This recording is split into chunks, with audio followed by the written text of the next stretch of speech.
बालियंता हत्याकांड में दोषी को मिलिब कि मृत्युदंड पुलिस कहीं लगाइला नहीं मॉब लिंचिंग धारा।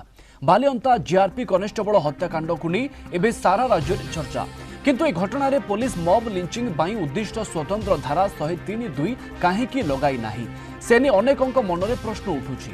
यह पछर प्रकृत आईनगत कारण रही कि ये प्रश्न मन भीतर को आसुची।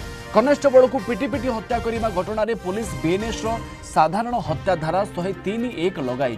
या वितर्क चलता बेले आईन विशेषज्ञों मतरे पुलिस निष्पत्ति संपूर्ण रूपे आईन सम्मत।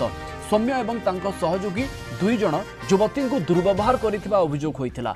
ए उत्तेजना रे उत्त्यक्त ग्रामवासी तांको बांधी पिटी पिटी हत्या करथिले।